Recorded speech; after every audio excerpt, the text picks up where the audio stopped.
Hello, everyone. Welcome again to a new session of Let's Talk About Risk. As mentioned before, the idea of this series of videocasts is to bring awareness of several concepts regarding risk management and everything involving from there. For example, how to react when a major risk occurs, how to react in a crisis management situation, how a company, if it's ready for business resiliency, or how to make forward with a business continuity plan. In that sense, it's an honor to have our guest today, Dr. Steve Goldman, to talk about a little bit of Dr. Goldman. Dr. Goldman has 30 plus years of experience in the crisis management and business continuity industry. He is an adjunct faculty for Harvard School of Public Health, in addition of being the course director and a professional lecturer in the MIT, Massachusetts Institute of Technology, related to business continuity, business resiliency, and crisis management. Also, Dr. Goldman has his practice of consulting, Steve Goldman Associates, where he focuses helping different industries in the topics mentioned: crisis management, business continuity, and crisis communication, and everything related to that matter. So with that, Dr. Goldman, it's a pleasure to have you here in Let's Talk About Risk. If anything initial that you want to share with us, please. Hi, thank you, Alfredo. I appreciate this opportunity. I guess I'd start off by saying the pandemic has shown us the need for crisis management, the need for crisis response, and clearly the need for communication. So it's a topic we could have discussed 20, 30, 40 years ago, but now it's really come home to a lot of people. So this is good. Correct. So in this series of videocasts, we merely focus on risk management, right? How to anticipate, list potential risks that may occur not only in a project but also in your different industries. But there's a very heavy correlation between identifying the risks and mitigating and trying to avoid that the risk materializes. But risk is inherent to an industry, and it will occur, it will happen, and there will be different grades and variabilities of risk when they happen. So that's when crisis management occur, right? If you can please give us a quick overview about crisis management, business resiliency, an overview that you can share with our guests. Sure, be glad to. Okay, let's start with risk. First of all, risk, it's what probability of something occurring times its cost or something like that. That's a technical definition. Basically, risk management is you look at a series of events, you look at a series of industries or even a corporation, say, these are the things that could occur. And then it's up to management to decide, all right, we're going to spend X amount of money on these 4 things, and we'll just hope that the other one doesn't occur, right? That's kind of like a rough definition of risk management. And that's fine. The problem is when risk management fails, crisis management comes in, because all the risks you consider, all the risks you mitigated, that's fine, but they didn't work. We now have a crisis. Pandemic is a great example. The current volcanoes are another example. Tsunamis, bad storms, product recalls. There's hundreds of different crises that could occur to an organization. So risk prepares you for what might occur. Crisis is, it's too late. It has just occurred. That's right.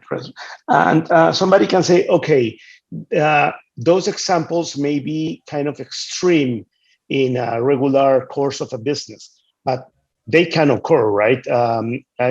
Just to give you a background, I participated in the business continuity, business resilience case that your group offered at MIT. And one of the examples was, okay, there's a factory and there's a crisis happening, and a shooting obviously was an example.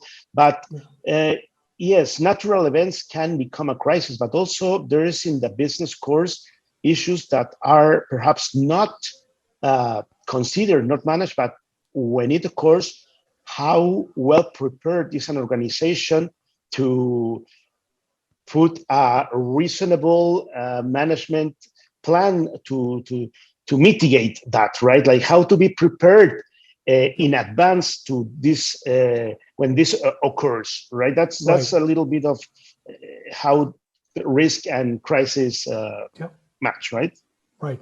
And the thing in between risk management and crisis management is what we call the business impact analysis. So you assume things are going to go bad, then you analyze how bad is it going to be, and then how much should we devote to mitigating that risk. So it's the next level up from risk management.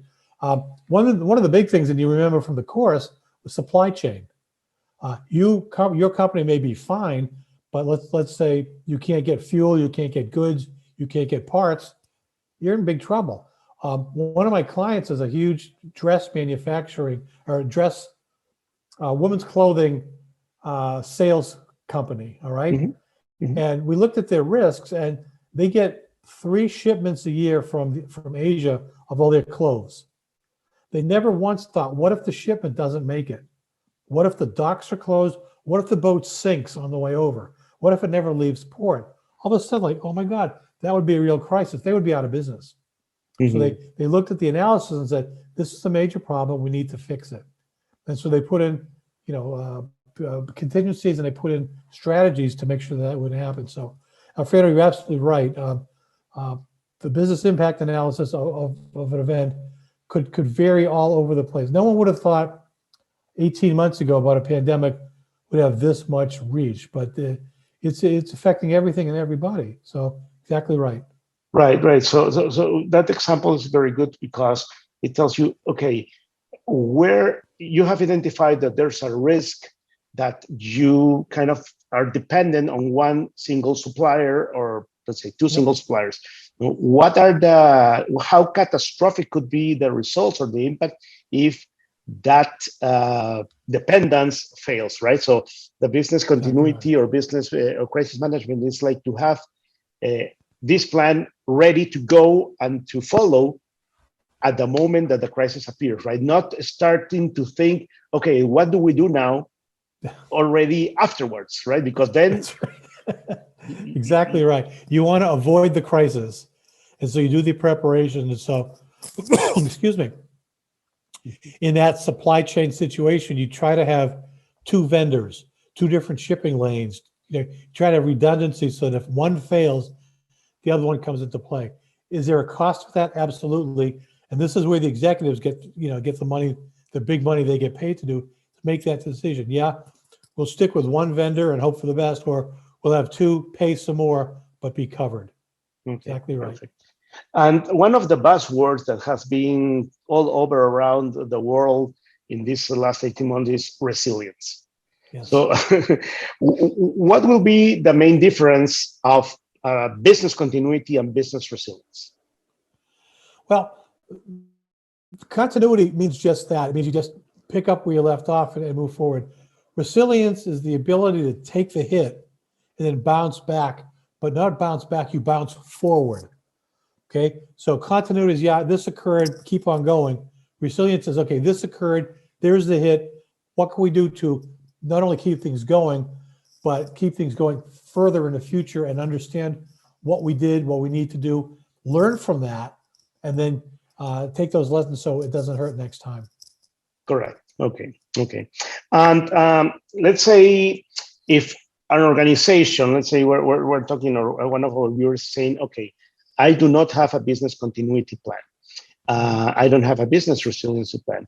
What will be the key suggestions or key tips for a person to have in consideration? I know that's a big list, and but where to focus? Okay.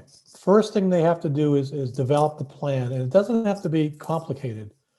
Basically, organize your organization so it has a crisis management team of senior level people who can come in either virtually or in a command center, make the decisions, and have them carried out. Now, an interesting thing is you don't ask people to do anything different. The HR executive is going to come in and do his or her job. Mm-hmm. All we're asking is come in, do it together with other people in a room, and make decisions with everyone else around. So if you make a human resources decision, the IT people understand it and can deal with it. So that's what we're doing. The other thing you need is a crisis communications team.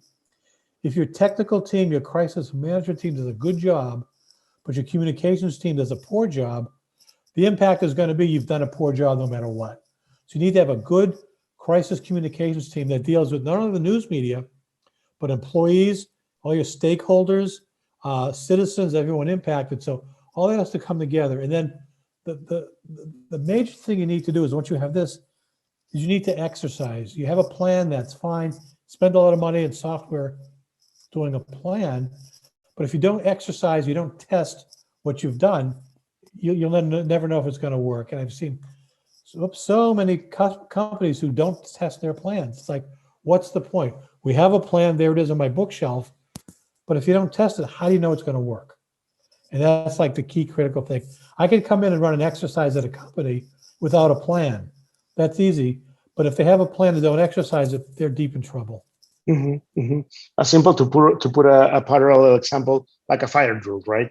You have you have a plan, you know which elevator, not use elevators, use the stairs, where to go. But if you don't practice that, in the moment that something like that happens, there will be chaos, right? Same with the business. Yeah, on a small scale, the fire drill, Alfredo, like you say, where do you go? Who takes accountability? This all has to be planned. I've done some evacuation drills where people evacuate into the area where the police and fire department are going to set up. That's not going to work. That's how you find things out during a drill or an exercise. And all the way up to executive suite scandals or financial problems or whatever, you can drill and test those too. So like you said, there's a wide range of topics to be tested. Perfect. You mentioned two important areas, communications, and also before you also mentioned IT, right? A good management plan has to bring into the situation, the chaotic situation, the crisis situation, what if my IT system completely falls? Is my crisis management plan too dependent on the IT tools? How to do it in a different way without it, right? And same goes with communication. One of the main issues when there's desperation is getting information from the person or the organization that is managing that. So the idea, and please correct me if I'm wrong, is to share reliable information as small as you can have, and then keep feeding it. But it's better to have small information rather to have no information at all, right? That's right, exactly right. You need to provide information. A great example is in nowadays Twitter. Something happens in any organization, you know what's going to be out there in Twitter and Facebook within minutes. Okay. In the old days, you could wait hours to get information out.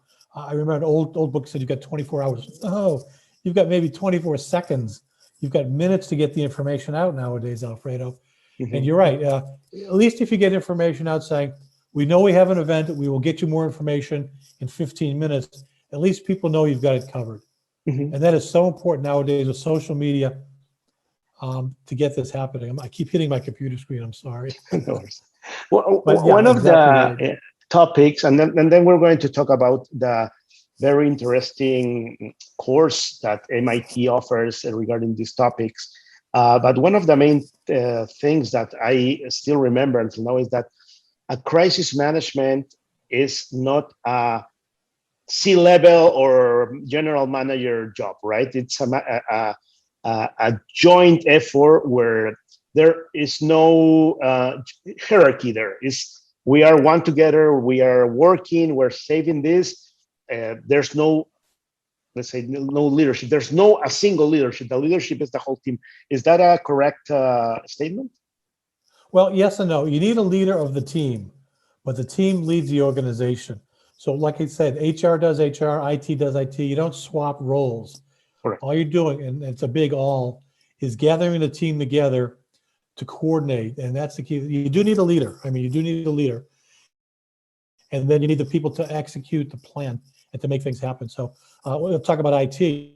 The IT person would be the link, assume it's the chief information officer, between the executives and the IT department, so they know how long it's going to take and to get the resources back, and how badly the system goes, and more importantly, like, if it's a data breach, how many records have been released to the public.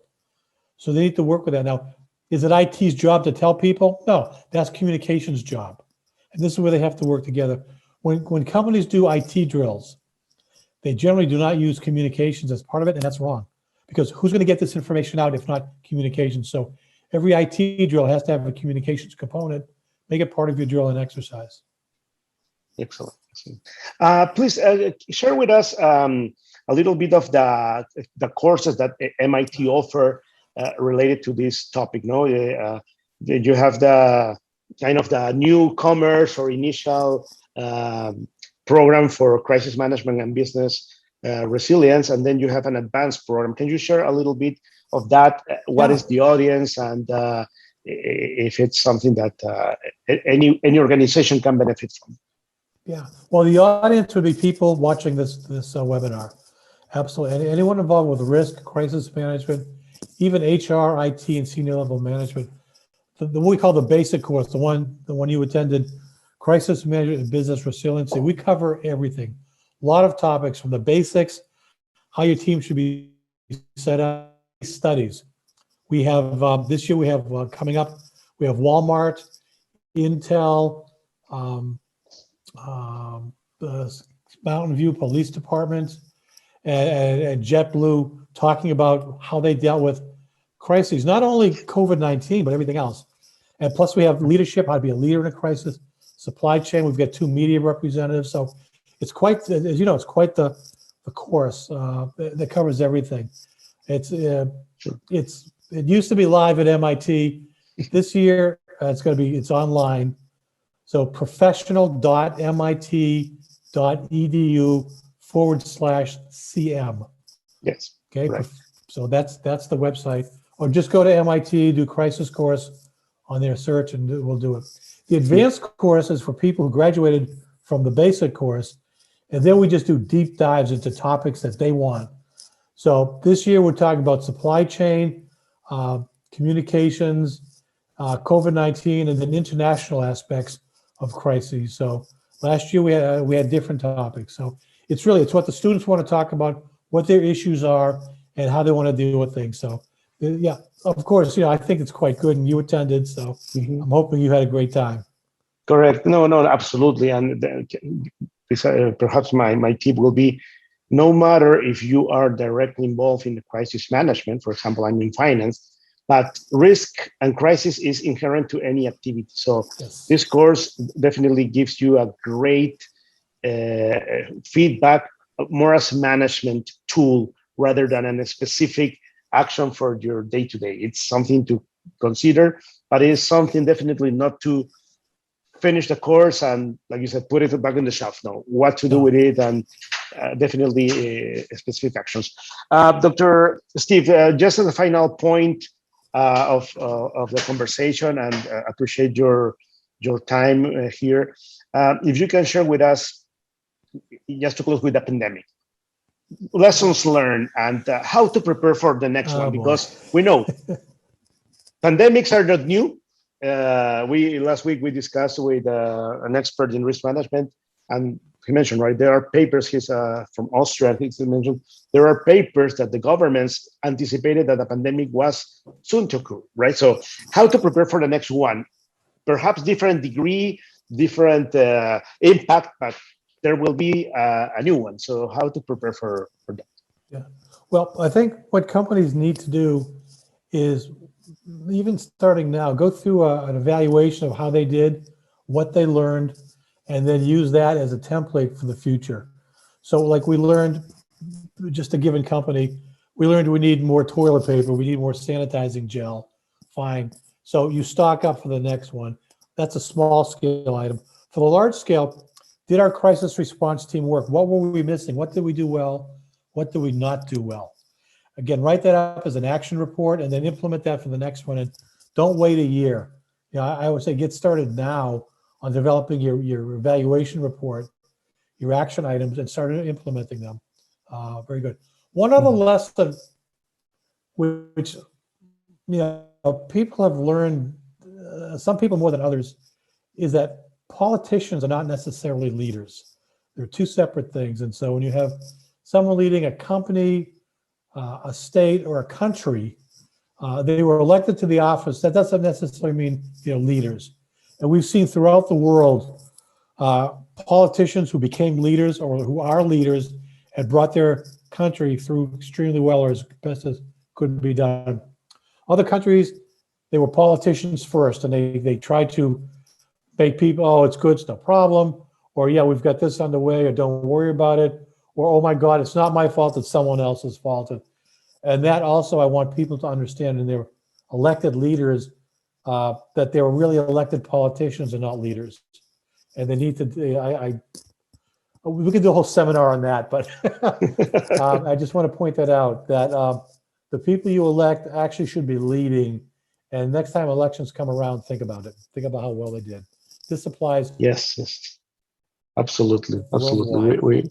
As we speak, we're currently in Peru, where we are recording this in the middle of an election process. And tell me about it. The decisions that we take as citizens will impact not only your daily life, your organizational life, it impacts everything. So, no, absolutely. Yeah. Yep. Dr. Steve, again, our pleasure.